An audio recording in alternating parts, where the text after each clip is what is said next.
So if you're looking at all the things you don't have on social media, why don't you just spend just a few moments thinking of all the stuff you do have? And I don't mean physical stuff. I mean blessings that we take for granted. Like, again, teeth.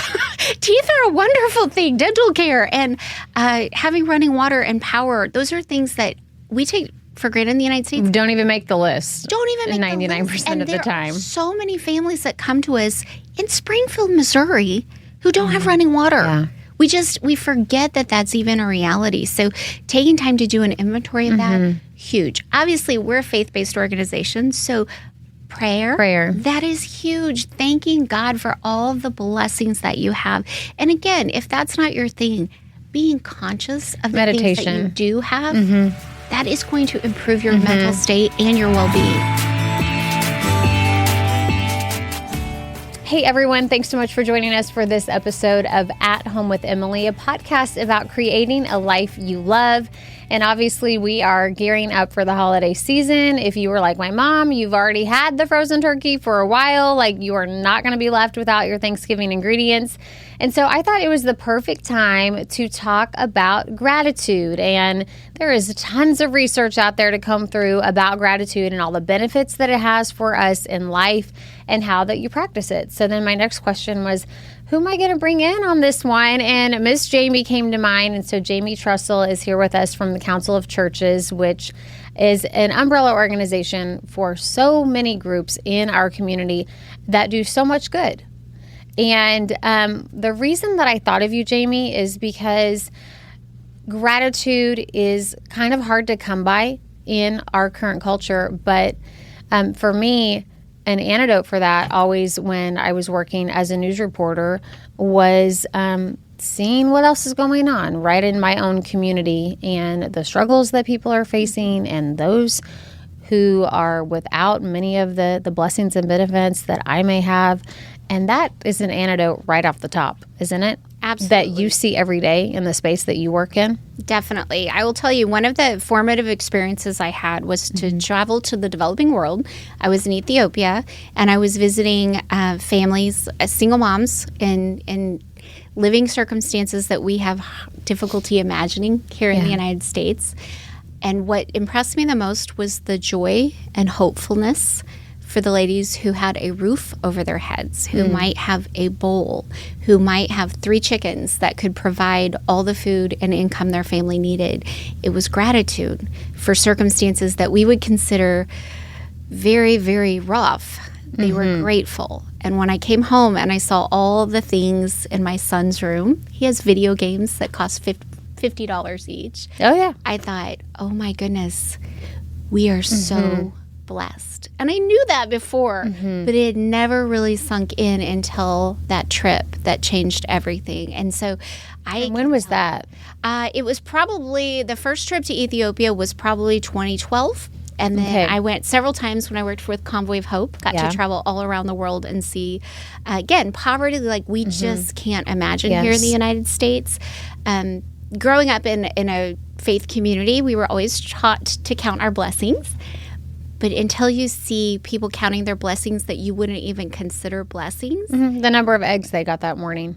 Exactly. Yeah. It made it suddenly real for me. Well, and 2, I think, we have so much. And I speak with parents, and I'm a parent. Obviously, my kids are in kindergarten, 3rd grade. And it's hard to communicate to your children to be grateful when you give them everything. Sure. And so you have parents talking about, and I've used the word antidote. What's the antidote? Well, we're going to take them and they're going to go serve a Thanksgiving meal. Okay, well, that's something. But isn't there something about removing yourself from your everyday environment and stepping into somebody else's world? Don't you think that's powerful? I mean, that's what you do every day. Absolutely. Again, at the Council of Churches, one of the most humbling things I think anyone in Springfield, kids, grandparents, everyone should see is the line that forms every morning when we open the doors for groceries. At Crosslines? At Crosslines Food Pantry. It's not like we're giving away cars. Right. We're giving away milk, bread, eggs, a few pantry staples, and there's a line every morning. And for kids to know that they can go home and open their fridge and see food to eat, and turn on the faucet and clean water comes out. That's just a perspective most of our kids don't get. And you're exactly right. It takes a different perspective, meaning people who don't take those things for granted, for that to become real. And I do agree. You can't come volunteer at Crosslines and not get a different perspective. Well, and by the way, getting those resources is very humbling because you do have to explain why you need them. That's it. And a lot of people assume, because our parent organization is called Council of Churches, that we are 100% funded by churches. Unfortunately, that is not the case. We're a nonprofit, just like so many other worthwhile nonprofits in town. So donors, generosity, that spirit of giving, which is very frequently inspired by gratitude, because they've been blessed. They feel like they must share their blessings. That is how we are able to provide. We do have some federal programs. There are lots of safety nets in the United States, and we are able to administer some of those programs. But it really relies on the kindness of people to take care of the most vulnerable residents in our community for us to even be here for the folks in need. And again, my gosh, what a perspective to see people who don't have a lot, because many of our most generous donors are not wealthy donors. They're sending $5 and $10 gifts, which mean everything. Yeah. To see them share what they have to help others, that's really inspiring. Well, when you and I were talking about this, it was just a thought. Okay, I'm like, Thanksgiving, gratitude, it fits in perfectly. But really and truly, when you start looking into the research, first of all, there's a huge body of research on the power of thankfulness and being thankful. Yes, it's hard to teach to our kids. Yes, it's hard when we live in the US of A, and we have so many blessings. You guys see the other side of it a lot, and you're able to help impart that. But when we start looking at the research, it's pretty heavy on the benefits, right? So we see multiple universities who've studied this over the course of decades. And one of the things that struck me was some research that came out this year over the summer that showed from JAMA, and it showed that for those people who were exercising daily gratitude, they lived longer lives.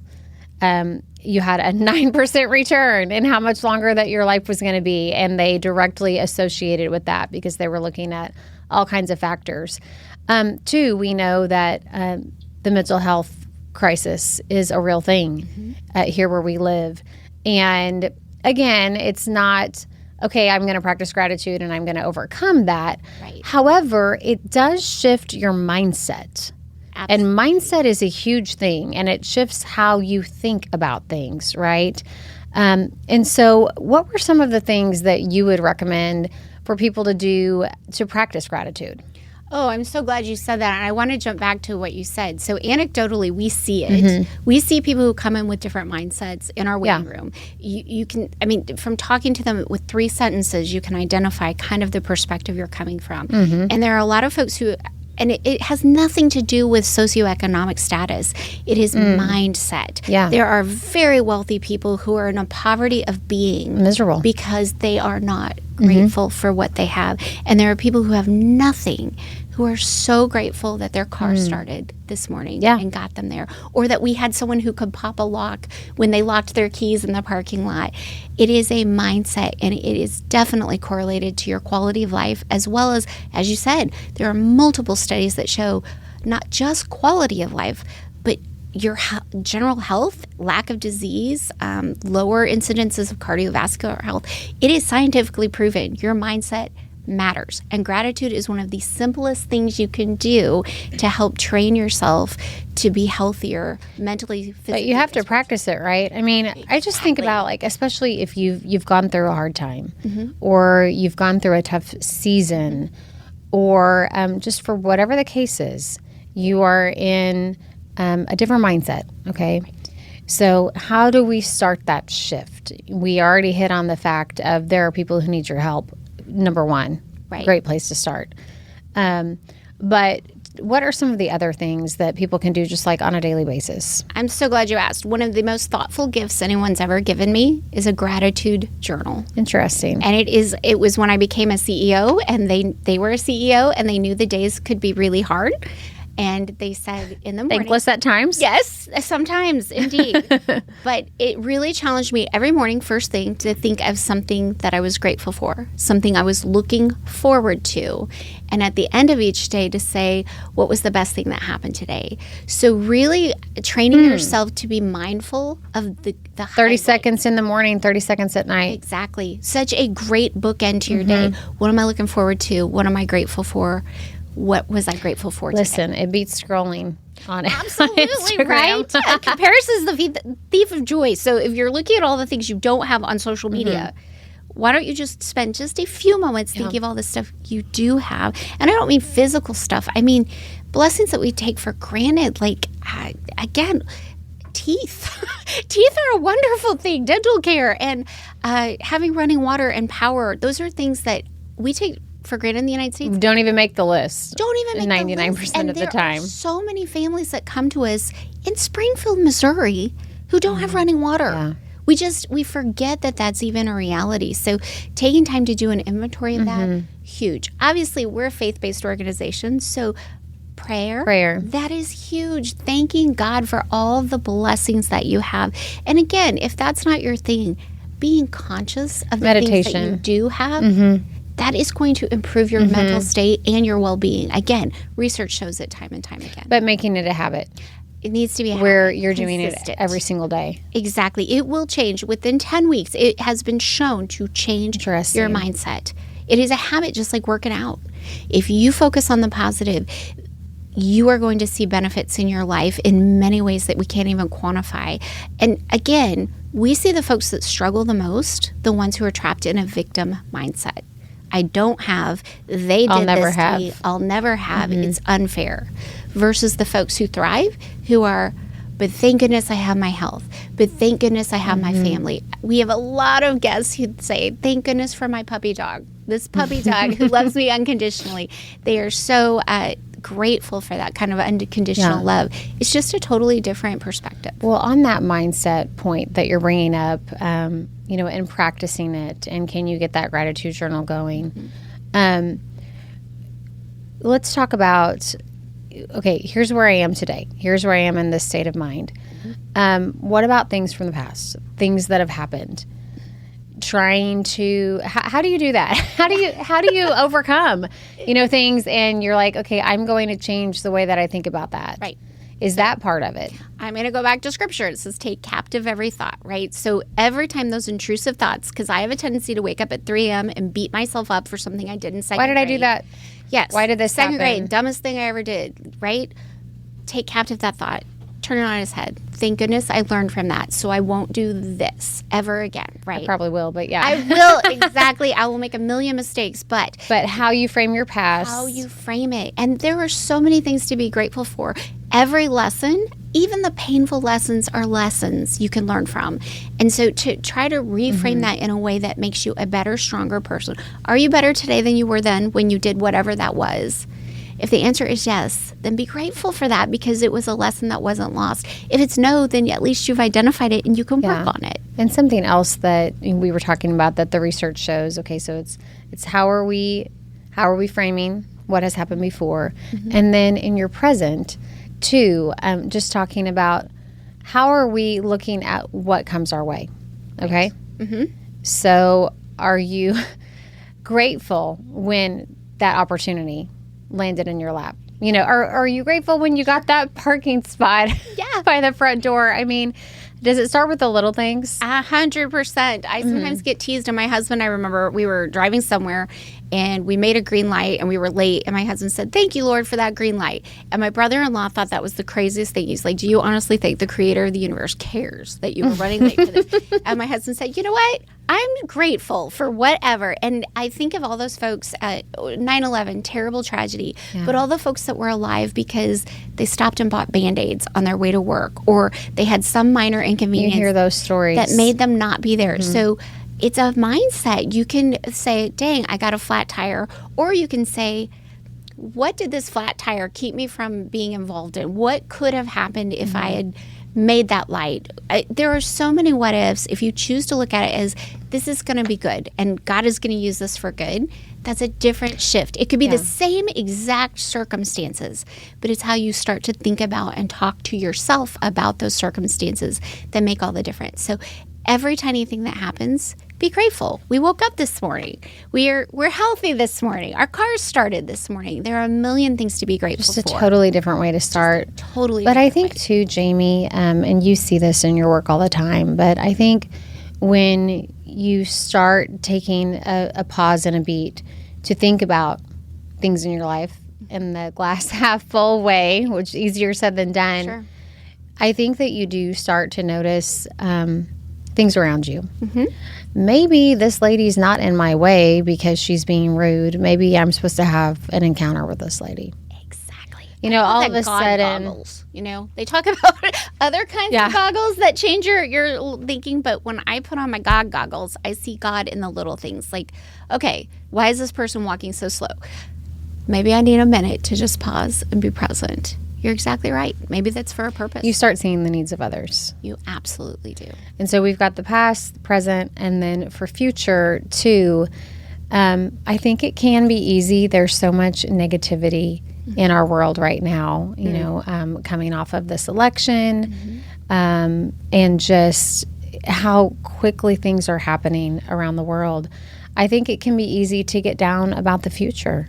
Oh, you're so right. And again, it's a conscious practice. And there are lots of days where I'm a glass half full person, generally speaking. I definitely get that vibe. Probably pick that up. But there are days when it's really hard and I'm really scared. And that is new for me. Just because external factors. There are so many things that do feel out of my control and just feel, you know, despair can creep in very easily. But in those times, I remind myself, it's all going to turn out great in the end. And if it's not great, it's not the end. So I just keep looking for, okay, what is this going to teach me? What is the bigger picture? What is the thing that I can look forward to? There are a lot of things we're going to dread in our lives. There are a lot of challenges we're all going to face. Look for the thing that is the lesson that is good in all of that. And I think at the end of the day, people are doing the best they can. And if you can see them doing the best they can instead of not doing the best in the world, I think you can give a lot of grace, and that helps you be grateful for the positive interactions that you do have. And what opportunities do you have for people to come alongside and help with the Cross Lines organization and with all of the different organizations under Council of Churches? Yeah, if you ever want to feel truly grateful that you have a house and running water and food to eat and the things that you need, and get to know some cool people along the way. And meet some amazing people who might just need a little encouragement. Come visit us. We've got so many positions. There are about 40 different volunteer roles every single day. Wow. And everything from greeting guests to working with them in our intake process. It's a questionnaire process to identify needs, to shopping with them, to stacking pantry shelves, to loading grocery cars. I definitely need people to help us load groceries in the cars. Young, robust people who are excited. We can all do that. Yeah, absolutely. Stocking shelves, staying overnight with our unsheltered friends. That's a huge need. Advocating for folks in nursing homes. Literally, if you have a desire in your heart to serve, you'll find a place. We have a place for you. I love that. Well, thank you for encouraging all of us today and stopping by to visit with us. Really appreciate it. Thank you so much, Emily. This is great. And thank you so much for joining us for yet another episode of At Home with Emily, a podcast about creating a life you love. I hope you feel encouraged to be grateful this Thanksgiving season. And be sure to join us next week as we have another special guest coming to visit with us about what it means to give back. And she has an incredible story to share. If you are watching us on YouTube, please be sure to like and subscribe so you can be notified when our next episode drops again every Wednesday. Follow us on all of our social channels and head to aroundtheozarks.com where you can sign up for our daily newsletter and be notified of all the things. We'll see you next time.